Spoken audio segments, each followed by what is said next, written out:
let me, first of all, thank you for all the help that you're giving us through this community, through your just attendance and being here, being part of this community. And also thank you for all the support that we get, not only in that way, but also financially. We get a lot of help. We have all kinds of projects going on. No one wants to be suffered. That's the quote that I heard in 1979 when I was attending a Dharma talk given by one of His Holiness the 16th Karmapa's regents by the name of Tai Situ or Tai Situpa. At the time, he was probably 30 years old, maybe less. And that was the title of his talk. And so Tibetan and had some accent there. But that's the way he would say it. He said it several times in that talk. And he was talking about the First Noble Truth of life is suffering. And then he said, no one wants to be suffered. And then he went on to talk about it in different ways, which all I remember was his presence was pretty strong. And anyway, meant a lot to me at the time. 1979, I think it was. Could have been a year earlier, possibly. So no one wants to be suffered. No one wants to suffer. But the way in society, our culture, and the way we're trained, we're taught different things, and we're introduced to different things in school and in our living room and in our family, and ways to deal with suffering. And suffering in simple forms like boredom is suffering. Just agitation, anxiety there, and most of the ways have to do with doing this in a relative way of fixing it, covering it up, or pushing it away, or doing something about it to it, rather than looking at the fundamental nature. And the fundamental nature is, this is how we get into the spiritual path. We're going to look at the fundamental nature of the mind, not just take what shows up in the mind and shove it aside, take what shows up in the mind and cover it up, or explain it, or blame something. Have you noticed how great that is? If you could actually blame someone for how you feel, doesn't that you feel quite a bit better temporarily, until you might see that it's probably not what's really happening. You're the one with the feelings, as I've said. I haven't said this in a few years, or maybe it's been 3 weeks, but I used to say, no one's pouring a whole bucket of emotion in you. So your emotions, not you, the ego, but this consciousness that's showing up in this particular human form that you call Bill or Jane or whomever. They are your feelings. And if you do anything with those feelings other than receive them, I'll say that again. If you do, and if I get too strident, will you please scowl at me? I'm trying not, it's better. I like that scowl. Oh, I've been told that I'm a little on the strident side these days by several people. So that's just, And you guys 83, you might want to give that a shot. Okay. Where was I? Is that a scowl? That's huh? Trying to scowl. So they're your feelings, you were saying, Sokuzan. Thank you, Bob. That'd be a good poem title. Very good poem title. Their feelings. Stop blaming people. No one is at fault. The basic teaching of the Buddha's Dharma, which I learned a long time ago, was all dharmas, or anything that arises, the dharma of this stick, the dharma of a clock, the dharma of a horse race, the dharma of the Buddha, are without blame. There's no first cause to anything. It just looks like it. And when we're convinced, or we believe that there's a first cause, we think we can meddle with it. We think we can stop it or interfere with it or change it or make it go this way or that way or shut down or explode or whatever may be happening. And to some extent you can. That's why it's so seductive, because it looks like you can put the stick up here. Or you can change your mind and put it back. So the illusion of control is powerful when you are aligned with your body and think you are just a body. But you might get a little bit of an idea that you're not just your body when you go to sleep and the body just lays there, and yet you have this incredible inner landscape of beings and problems and issues and a whole lifetime showing up inside your mind stream called dreaming. So what am I saying? I'm saying you can continue to cover things up. You could continue to, what I get down the list, drink, play poker, uh, have a hobby, build model ships inside of bottles. Or maybe there's other hobbies that are a lot more sophisticated. You can do all kinds of things that quite often are kind of a distraction from the anxiety or from the boredom. Boredom is very powerful. If you're starting to feel bored at any given time, that is your opportunity to wean yourself away from the demand for entertainment. This is what sitting meditation is about. You sit down and you probably are going to get bored. Maybe not the first week, first month, first year, but eventually that's what's going to show up as just stone boredom. Nothing's happening. This can't be valuable. Especially happens in the middle of a solitary retreat about 3 or 4 weeks in, or 3 or 4 days in. Just, it must be some kind of a wonderful experience. And, it's interesting because sometimes that will happen. Sometimes if you do nothing for quite a while, you start to engage with, and I'm saying engage, it's a very qualified area, but engage with aspects of consciousness that don't belong to anyone. When that starts to happen, then we start to have what the Japanese call kensho, or insight into your true nature. In other words, you're getting flashes of the incredible vastness, profound and vast quality of consciousness that belongs to no one. And yet you, as an apparent singularity of a being, have access to this. But perhaps you've noticed you can't keep that. You can't have that experience because it doesn't belong to anyone. And so when the ego reaches out and says, yeah, I want some of that wonderful enlightenment experience, that kensho, give me more of that. It tends to vanish, go away, and then we go back into the whatever, disappointment or sadness, or wondering what happened to that or how we can get it back. And some teachers teach how to get that back. Some teachers teach how to maintain it or how to crank things up. I don't. I'm very delighted if you're miserable. Am I? No, I'm heartbroken that you're miserable, but I also know, just like watching a child learn how to roller skate or learn how to ride a bike, that you have to go through that in order to learn. You have to go through the difficulty, the suffering that is involved. No one wants to be suffered, but we have to enter into that. It's not nihilism. It's not pessimism. It's the truth.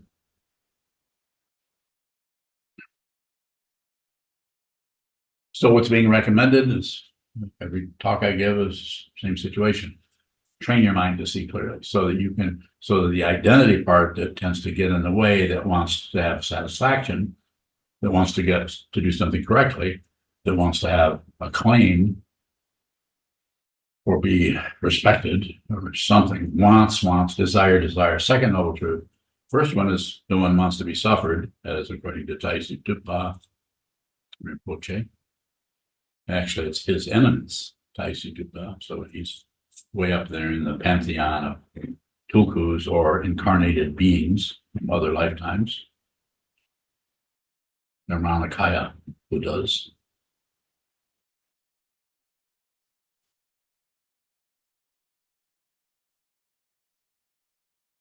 We want something else. Second noble truth. We want that to go away. We want more of the good stuff, less of the bad stuff. And we use, as we're taught in our society, our culture, how you can be happy. You watch the news and watch every 8 minutes, there's about 5 minutes or maybe 6 minutes of commercials. And then you'll go back to 7 or 8 minutes of news, or 7 or 8 minutes of the program. And then you'll go back to the commercial situation. I think even some of the areas that you subscribe to, I think Prime, is it Prime, where it used to be you'd pay a fee. Well, now you pay a fee and they also give you commercials.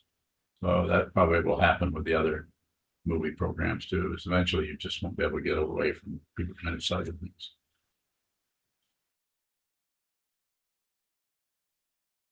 So I'm not saying there's anything wrong with like watching movies, to have a long day at the office or a long day in a meditation hall. Watch a movie. I'm not against entertainment at all.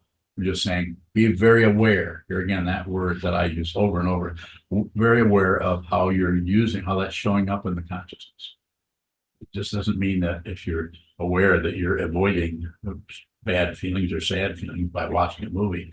It's about the awareness of that, not being somebody who no longer watches movies because they're so disciplined. Because that is just, I'm not going to use that word. I'll use the other word, crap.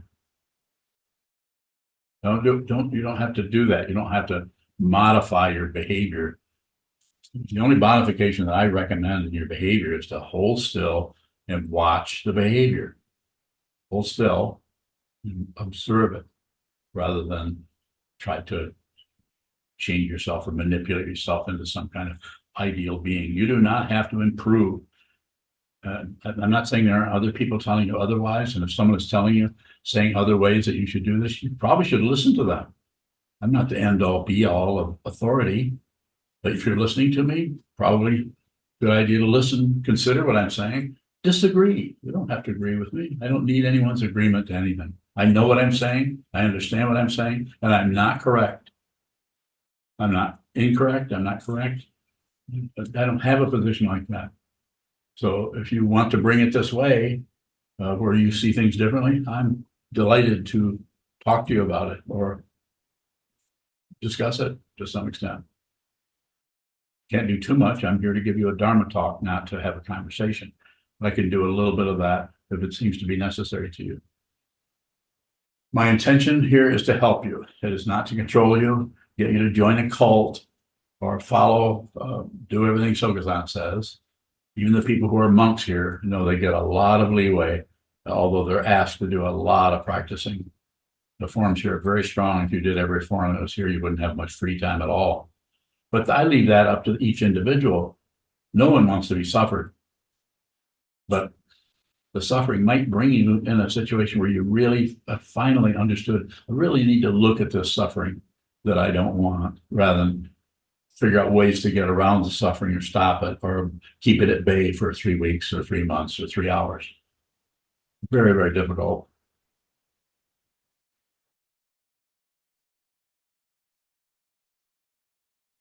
No. Is all the suffering we experience on the path necessary? Yes. When you say necessary, I'm assuming cause and effect, cause and effect. So probably it is. If it shows up and then it's there it is. It's what you do with it and how you work with that. It's important. It needs to be about awareness. And the awareness eventually through watching the suffering, watching the movement come and go, come up and turn around, go the other way, and watching the mind stream turn away from it, distraction or ignorance, or watching the mind grasp at it, watching that part of the mind that thinks there is somebody that can get control of this, the assumption that there's somebody who's suffering. The suffering itself is dependently arisen. Fundamentally, there's no one suffering. But that takes a while to see that. You have to actually look at the identity that assumes there's a suffering going on and there's someone suffering.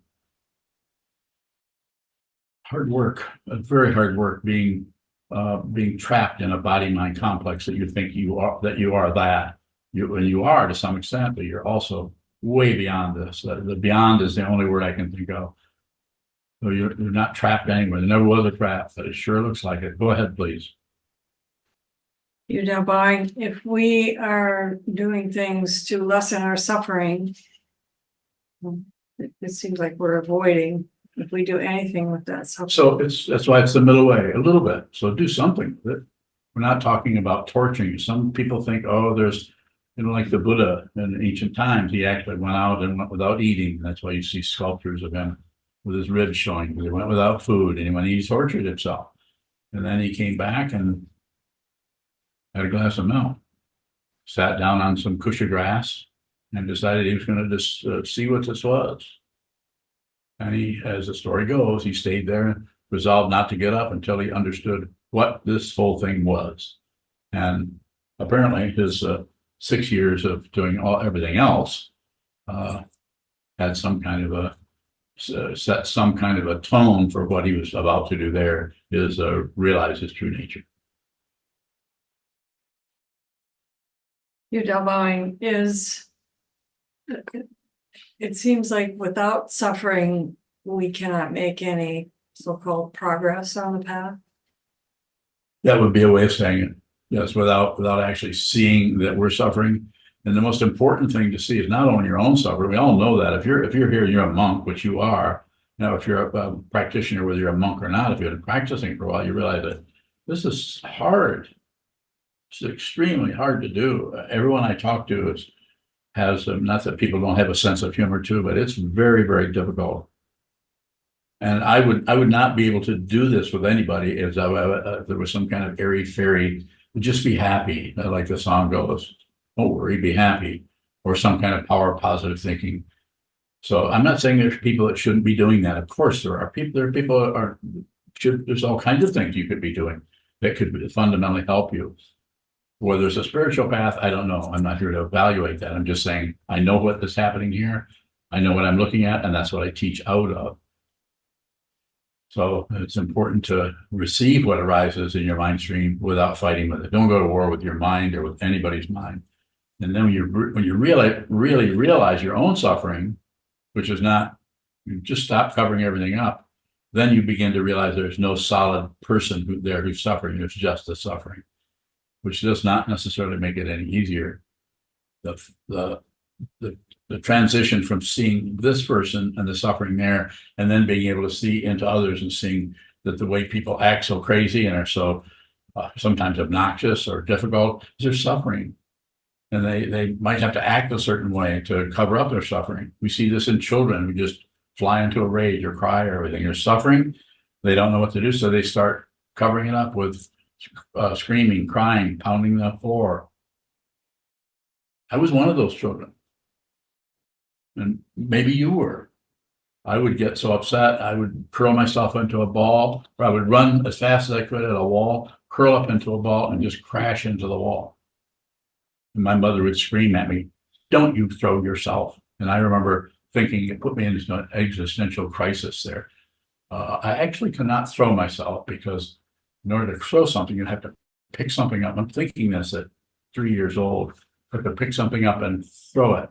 So I felt like I took exception to what she said, but was not able to interact because I didn't have any language for it. But we're trying to get out of the suffering. No one wants to be suffered. None of us want this. But we have different ways of doing it, covering it up, running away, having a lot of discursive thoughts about it, blaming others, blaming ourselves.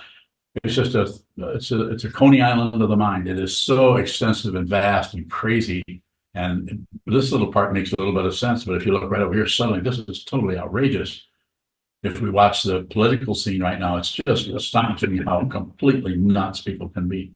Even the people that seem to be relatively sane still will fight with crazy people. They fight with them. They fight with people who are way over the top, crazy and insane.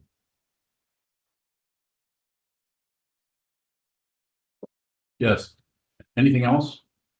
Go ahead.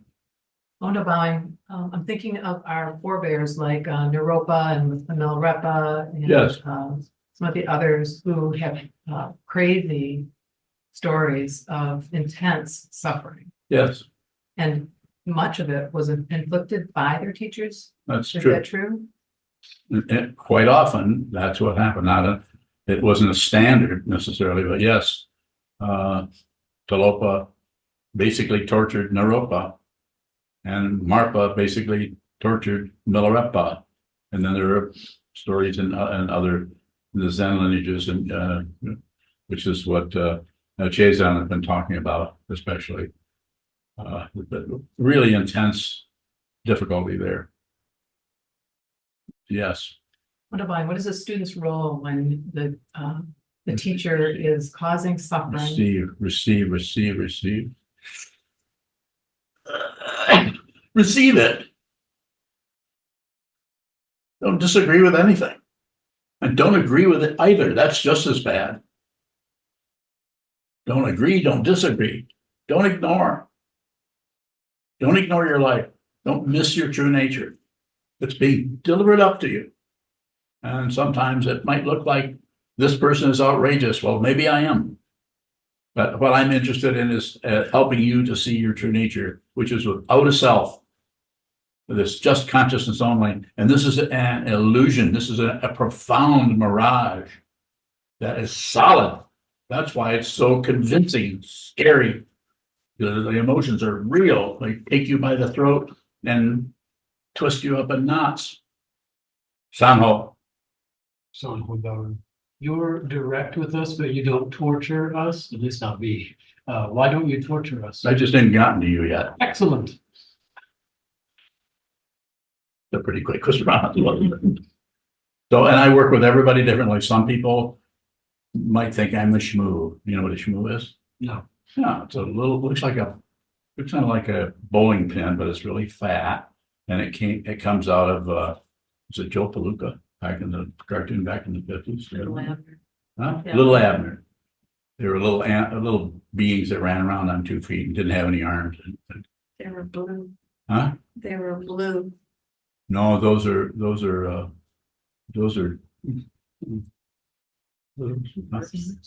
Huh? Smurfs. Those are Smurfs. They were blue. No, schmoos were white. Get it right. Bowling pins. Huh? Like They bowling. look like bowling pins. So, but what I was gonna say is, the way I relate to you, anyone who's in this room, and some of the people on the screen know that, if you're sitting in front of me, you get this. You get whatever and not that I'm so correct, or I have this wonderful understanding of everybody's psychology. I have no idea who I'm talking to. It's just that you show me what you need and I give it to you. And you may not like it. And it may feel like crap. Some people are affected more than others. Some people think I'm a sweetheart and they say, why don't you treat me like you do this person or that? Well, this person says you're really hard on them, or they act like it or something, but you're always really sweet and kind to me. What's that about? And I would say if you were to even ask me that, I have no idea what that is. I don't make decisions. I haven't made decisions in many, many years. Decisions show up. The door opens and I go through it. Or if it doesn't open up, I don't do anything with it. Yes. Well, Divine, what if the teacher's demands, I shouldn't say demands, but what if the teacher is teaching us in ways that look crazy or countercultural? Well, there's lots of things you can leave. And I don't mean to judge anybody, but this may not be, I may not be your teacher. If the chemistry's not there, then it might not be there. I'm not here to, I won't promise you anything. I have no advertisements. I have no guarantee. This may not work. You may practice the rest of your life. You may go into retreat for 6 months and may not have a realization particularly. Is that what you're looking for? More? Well, Divine, what is our role when we're seeing a fellow Sangha member suffering intensely from the teaching, from what appears to be the teaching? You could ask them how they're doing and listen to them. Don't believe it, don't disbelieve it, and don't ignore it. And do not offer any kind of help unless they ask you. They don't ask, just listen. Offer nothing. As a Sangha member, as a fellow brother or sister, or someone who's studying the Dharma, this doesn't mean you couldn't take them to lunch or something. You couldn't do any number of things. Offer to watch their dog. I don't know if I'm getting close to what you're looking for. You're talking about some kind of really, really difficult, smelly situation. Want to say more? What You Divine? got the guts. Well, I'm looking at, you know, how does the Sangha deal with something that looks really intense for one individual? And Oh, well, one of the things we've been doing is having meetings of people who are fully ordained monks. And one day out of the month, we are starting to have resident meetings, anyone who lives in this community, so we can get together and talk about some of this stuff. And as some of you know, that's not really comfortable, but we do it anyway. And I don't make a demand that you attend these meetings, but I think it's a good idea. We should get together and talk about this. My teacher never did this. Trungpa never did this. He should have, looking back on it. And Kobun didn't do this. Kobun was wired completely differently. I wasn't immediately in that community. So, but something like that was needed there, according to people that I talked to that were there 30 years ago. some kind of a talking together about what's happening with other people who are practicing intensely. More?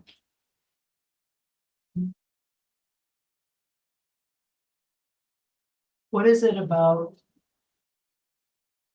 listening and observing that suffering in a community like this that is helpful?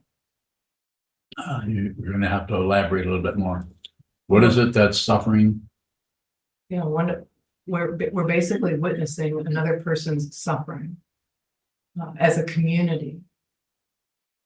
That seems, I don't know, innately powerful, but it also seems like it can be intensify the suffering. What intensifies it? The microscope of a lot of eyes in the Sangha, you know, when some of this stuff is In brought other up, words, embarrassing, which could amplify the suffering. could. You want to be more specific? It can be if you feel that would be valuable. I'm thinking about just with this topic, no one wants to be suffered. Yes. Are, So what do we when do we about? talk about it in community, are we suffering people?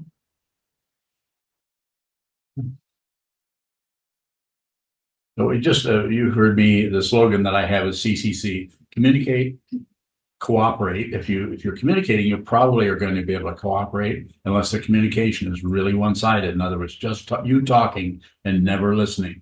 This is why I say CCC, communicate, cooperate, and then there may be some collaboration even if you're really lucky.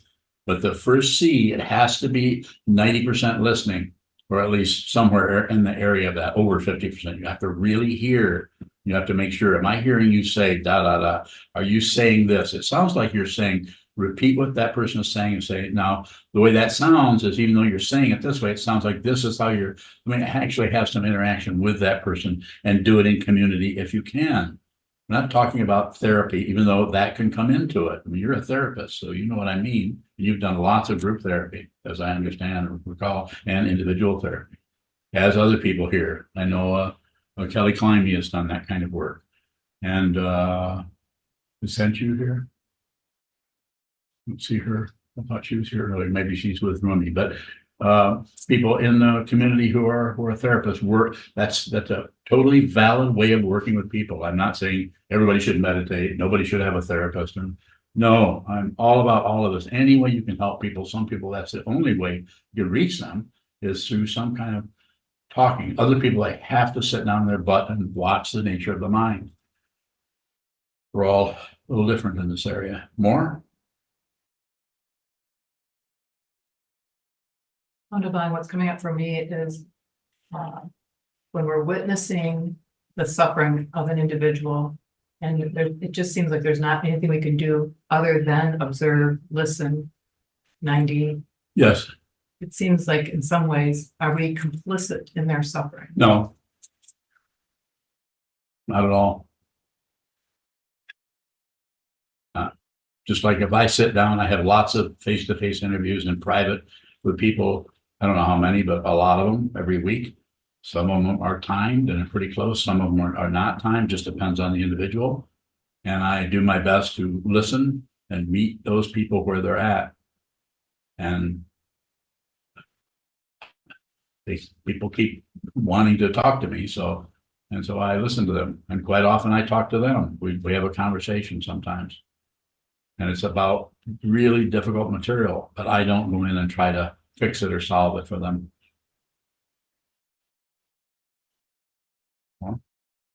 One more question. Please. If you are our teacher, is everyone in the Sangha a teacher as well? Because we are a student of yours. If they may not be a teacher and know they're functioning as a teacher, if they think they're functioning as a teacher, probably not. It's a little bit highfalutin there. But if you're a student, then everything can be your teacher. You learn how to, this is something that my teacher, Chogyam Trungpa Rinpoche, said, the function of the teacher is to introduce you to your world. And what is your world? You're not separate from it. So in order to actually have what he talks about in the what is it, in the spiritual materialism, is the teacher introduces you to the universality of the guru or of the teacher. So you can see you need a teacher so you can receive shit that you can't really receive in any other way unless you have strong devotion to a teacher. This is not believing them. It's not a cult. Not talking about that. This has been around for thousands of years.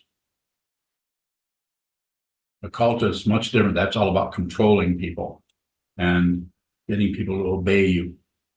That's not happening here as far as I know. If you think it is, let me hear it. Ask me about it right now. Don't hold back. I won't. So we learn how to do that, and then we begin to learn from others.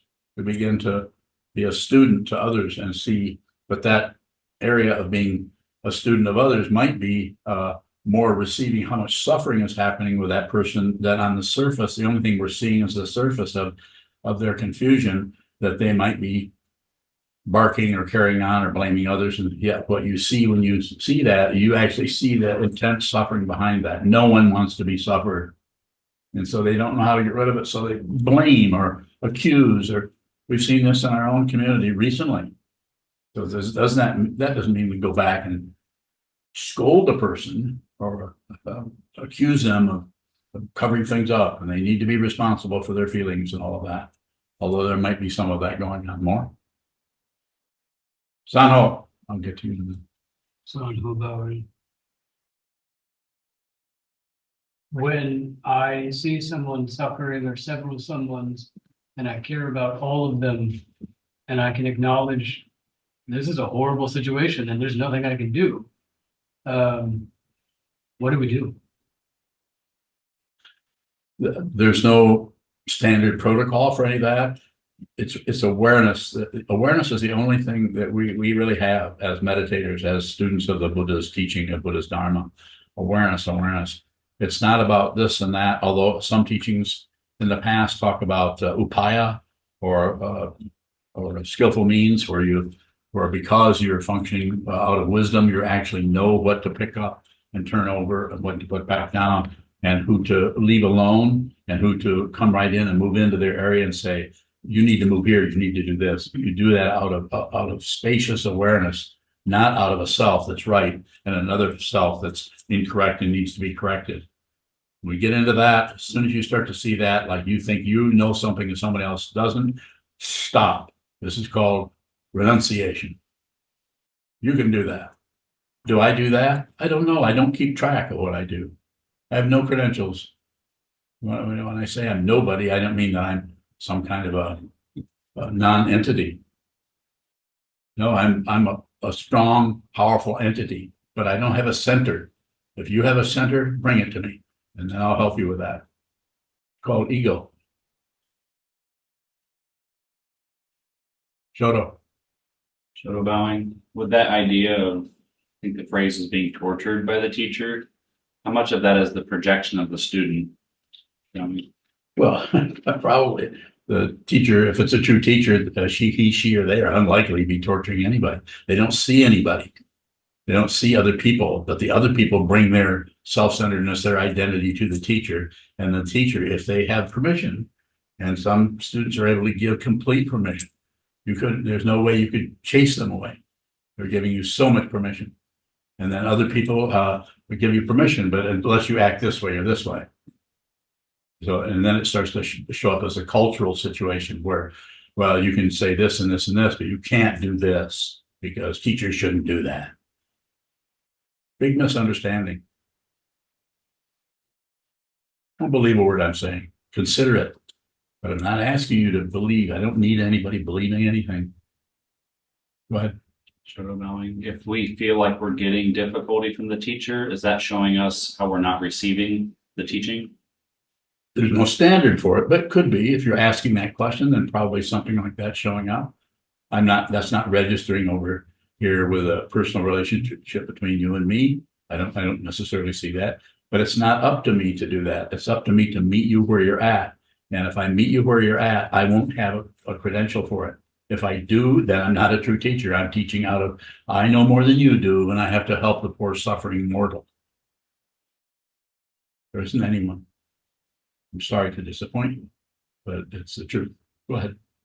Sort of going, a little bit of a different area. You brought up your teaching of no one's pouring feelings into you. They're our emotions. Yes.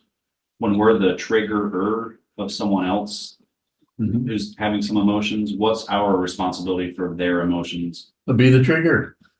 I mean, you say they're blaming you for how they're feeling. I think so, yeah. Yeah. Well, you could say, whoops, sorry about that. Sorry, you're going to have a rough time. And then they're probably going to want more than just that. They're going to want to come in and get you to, they are going to want some bloodletting. And say, yeah, you could say that, but are you really responsible? Or they're going to want to fight with you about it. And say, you can do a little bit of that. And if it gets difficult where they're trying to fight with you, leave. Four karmas: pacify, enrich, magnetizing, destroy. I don't mean hit them. You can do it. Oh, were you going to do that? I'm just remembering an area where it got pretty intense. For Yeah, me. it can get terrible. There've been times when you and I have both yelled at each other, haven't we? No, I mean, she mainly yells more than I do, but I yell too.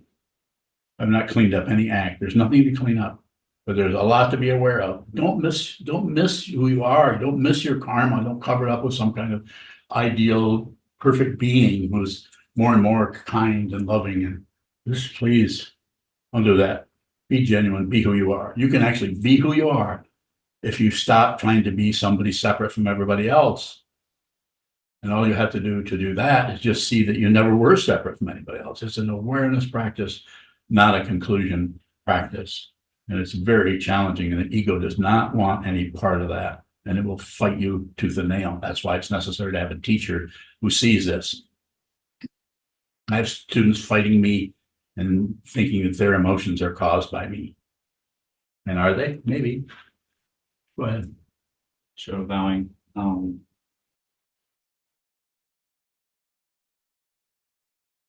I feel like I might act differently around my friends who I know don't practice compared to someone who I know has a practice. I might actually try to clean up my act a little bit more to protect Seduce them someone. and hope that they'll become Buddhists. Not to irritate them, but Oh. for like a Sangha member, I kind of don't give a shit if I irritate them.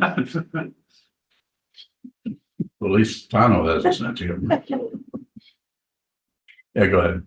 And I'm wondering, What's your question? should whether or not someone else practices affect how we treat them? It just seems like it's quite a bit of thinking and calculating around that. I wouldn't worry too much about it. I just wouldn't worry about it. What you're looking for, there is some kind of an understanding based on relative stuff of should I or shouldn't I, or should I do it this way or treat this person different? Should I be treating this person differently? Just however you're treating them, that's how you're treating them. Just be aware of that, because you do not have that much of a say-so. That's coming out of the causes and conditions that we commonly refer to as karma. The prarabdha karma, the karma that comes out of your lifetime that gives you that kind of ear, that kind of eye color. That's completely choiceless. What's amazing is the karma that you begin to create to cover up anything you don't like about your prarabdha karma. What comes in this lifetime or birth, that looks like you have a choice, and you do not. You don't have a choice about any of it. All of it is dependent if it's in parakalpa or imaginary. It's imaginary. We're dreaming it up.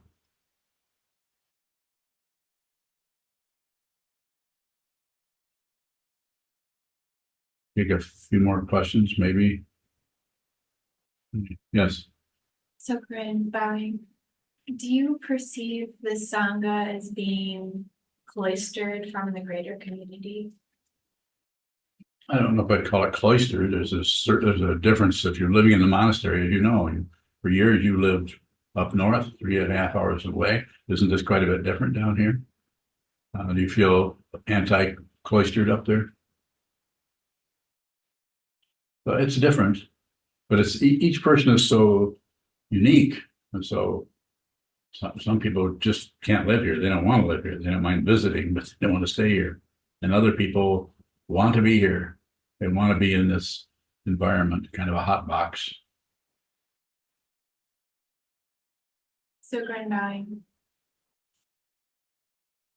We call ourselves like the community mindfulness center, that is an intention of the community reaching About out. the new structure we're trying to get funds for. We're in Karma House community. Yes. Body, mind, spirit. We're doing that with the whatever yoga, acupuncture, Chinese medicine, more traditional therapies. What else? There's all kinds of things that are happening. There's going to be some legal services offered there, and some financial services given to people. But what do you call it? Pro bono. So, I mean, some things are being charged for, but it's. You have a question about any of it? Yeah, so Grand Valley, how do we look at reaching the community as a expanding into that area as a community that actually feels a little more sheltered? Or So you think we should clean up our act before we present ourselves to the community?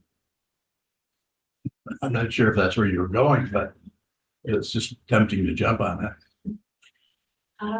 more how do we reach out into the community when we are focused inward? The same, we do both. We do the best we can here. This is a more intentional community, and then the community out there where we are reaching out in that direction. Some people don't even want to do that. The path is too difficult for them. They don't even want to share it with anybody else. Probably have heard that said recently. Yes, go ahead. Was it going along those lines? Given that it is difficult, as a Sangha, should we endeavor not to make each other's lives more difficult? I mean, do we need to? Are you saying you're not endeavoring to make each other's lives more difficult? It's kind of a follow-up to Shoto's question. I think he said not giving a shit if he irritates Sangha. And I'm just wondering, should we endeavor not You know to him pretty irritate well. What do each you other? mean by that? Does that sound like him? Seriously, does that sound like something he would say? I mean, he just said it, but now I want to know if that sounds like something he would say. It doesn't surprise me. It doesn't surprise me. So what's your question? So goodbye. Given that it's difficult, should we endeavor not to step on each other's toes or irritate each other as Sangha? Well, yeah, I think that kind of goes without saying. I don't know if anyone's deliberately trying to hurt anyone else. Well, if you can, is that what you're asking me? Was it goodbye? I think your response to him was that we don't really have any say-so about. You don't, but you have an intention. And that may show, the intention may show you, not only may show you, probably will show you just how much control you have about anything. Intention, that's why I say over and over and over again, intend to see the truth yourself. Don't believe me, don't believe the Buddha, don't believe anyone. Don't disbelieve anyone, and don't ignore anything or anyone. Just watch your mind and find out who you are. So you get your identity, if there is such a thing. You get your credibility, if there is such a thing, from your consciousness, if there is such a thing as your consciousness. Train your mind. Spend some time doing nothing but holding still and watching the continually ramping up quality of the mind, trying to grasp, trying to shut down passion, aggression, and turning away or ignorance or distraction. Just watch that circularity of the mind until you see what the fundamental truth is. If you see what the fundamental truth is, you will no longer make any decisions based on anything, any standard, any right and wrong, and you will live perhaps totally ordinary. You might not show up as a dot on the map, or you might live a life that is completely outrageous and unacceptable by anyone. but you won't start any wars. The outrageousness, I'm not talking about murdering people. I'm just saying outrageous, unconventional, not based on the social or cultural mores. Also not necessarily disagreeing with them, just to be outrageous, but just looking at things as they arise and relating to human beings, other people, as they show up in front of you. Helping people when it's just obvious you have to do that is choiceless. And mind your own business and keeping your distance. When you see what it is, it's choiceless. You won't make a choice about it. You won't evaluate anything. And I'm not against evaluation. There are times when you have to do a really heavy form of evaluation because the relative situation is so obscure and so convoluted. You might have to do a lot of that. But the one-on-one, looking in someone's eyes, you know exactly what you're looking at. It may start out with a lot of projection, see how much you project on others. You don't really face people. This is why when we have disagreements or agreements or have conversations here, we sit down, face each other, bow to each other, and then spend a few minutes just looking into each other's eyes before we enter into a conversation. If you're not doing that, I highly recommend it. Yes. Sokuzan, if there is difficulty in the Sangha and you're sitting down, as you just recommended, what is our intention? What intention do we bring to that? To sitting down with someone, If receive, there's difficult in sitting down. receive, observe, receive. You're just like looking at your own mind, except there's another person there. Receive it. Don't agree, don't disagree, don't ignore. 3 poisons. And the practice of doing that is to notice how you can't help but do one of those 3, or maybe combinations, pushing, pulling. But you may be able to do that without necessarily hooking up your vocal cords or waving your finger at somebody. You may be able to just receive the emotions that arise in the mind stream and be responsible for them. They're your feelings. Go ahead. Sokuzan, is receiving a form of putting others before ourselves? Yes. Is it, Yes. do we need to have the intention to put the other person first in order to receive? Probably. For a while, until you see there is no self, there is no other, and then the receiving is you could call it automatic, but you're not aware of what you're doing anymore as an individual. You just function.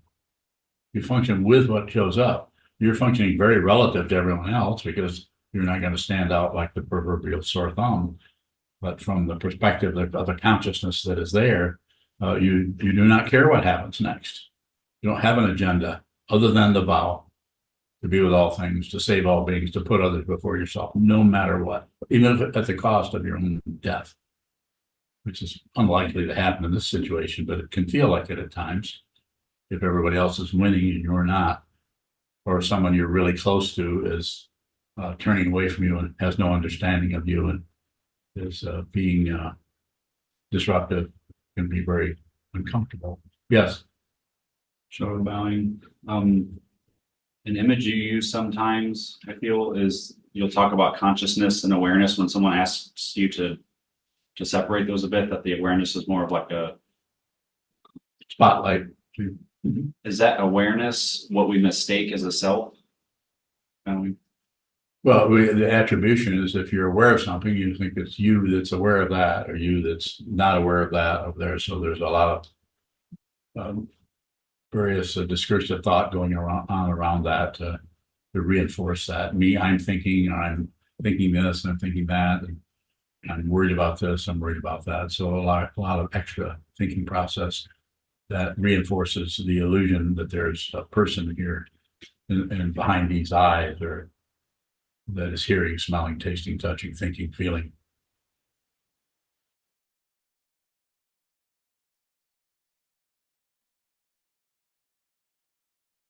Any questions on Zoom?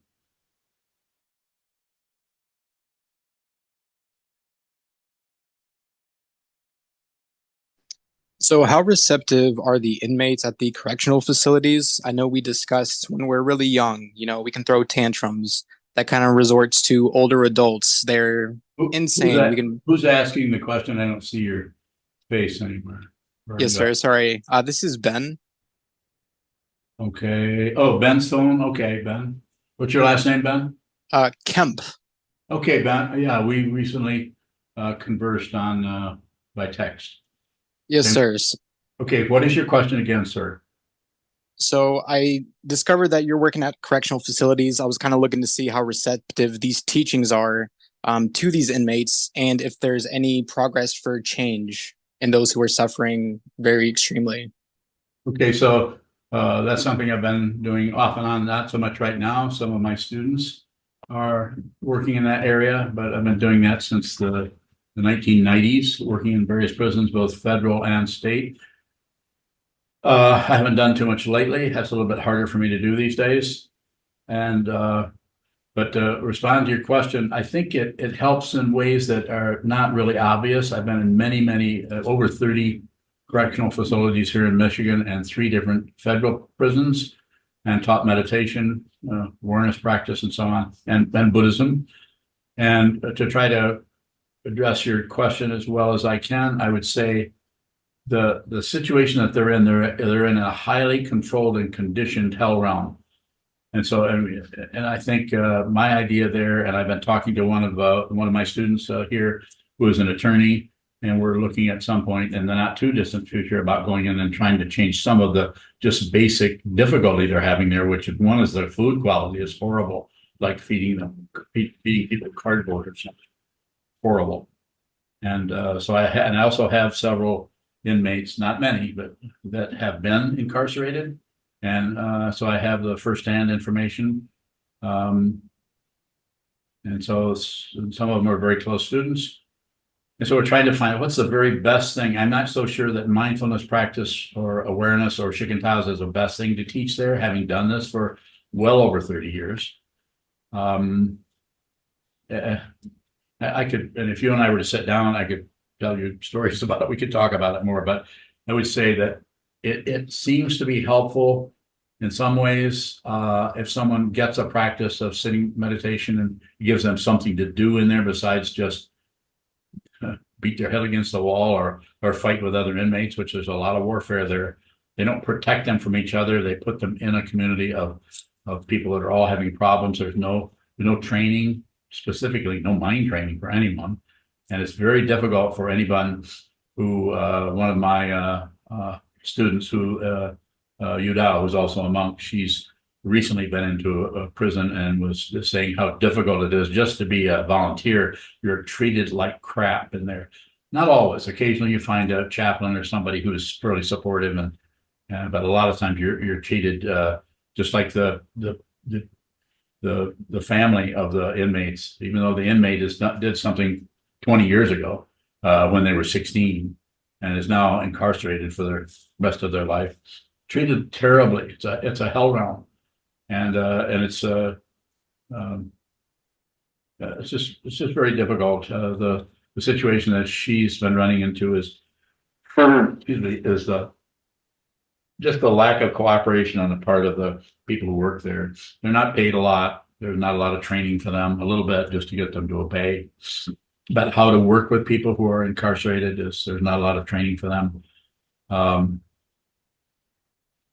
So it's I think it helps that give the inmates something to do besides just go to the law library, which they're allowed, especially if it's a level 5 or a high security situation. They're not allowed to do much, but their religious spiritual path is something they're allowed 1 hour a week, usually, maybe a little more in some cases, and maybe an hour in the law library. And the rest of the time, if they're level 5 high security, they're just locked up and fed junk. So any further question, Ben?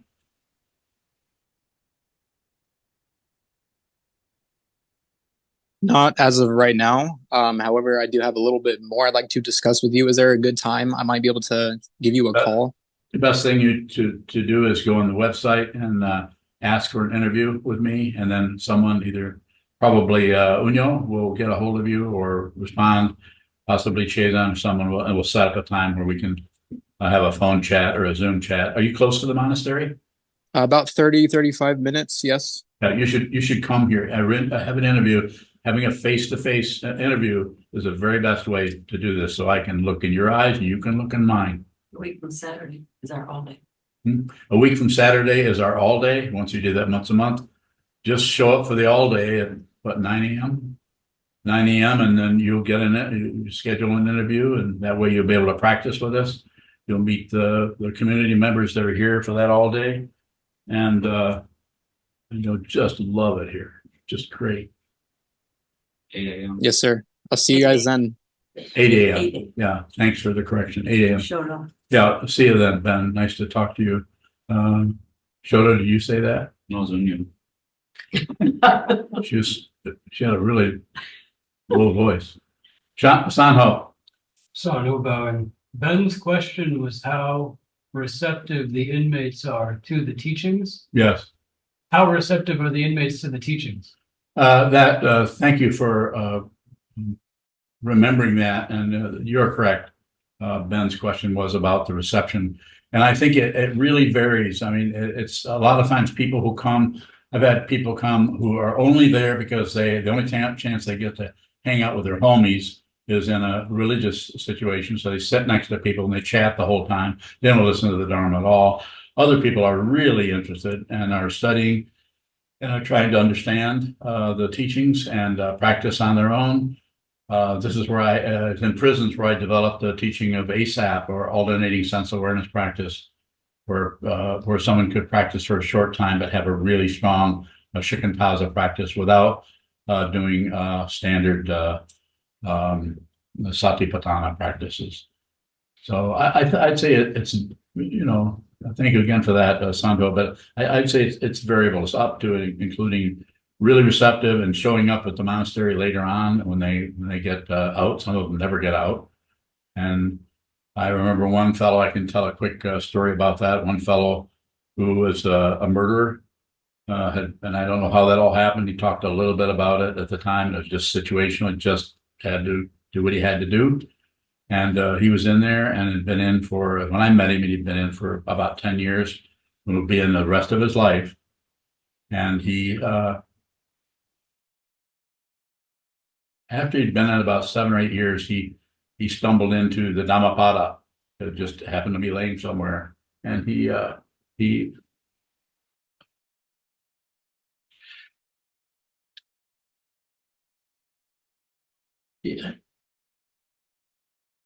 helped, sorry. It's hard to meet people who are in hell.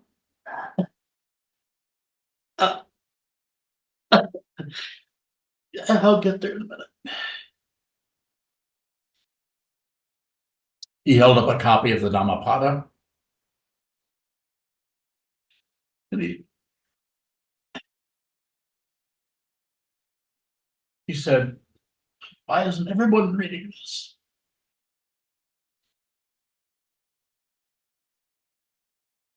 Oh, coming from a Afro-American inmate who was probably 30 years old.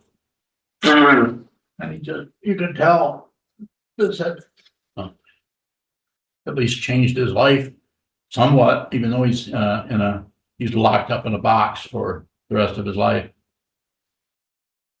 I saw him a few more times at other facilities, but he was always in a fairly high security. And it was anytime I saw him at other facilities, he was still practicing meditation.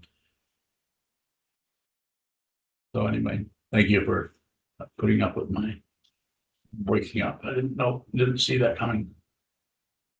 Is there a further question before we close? Very good. Thank you so much. Hi, my name is Shoto, and I am a monk at SokukoJi, where I am committed to training my mind under the guidance of my teacher, Sokuzan. We rely on your support for much of what we offer here. This includes building projects to create space for full-time and part-time practice residents. Thank you for your help.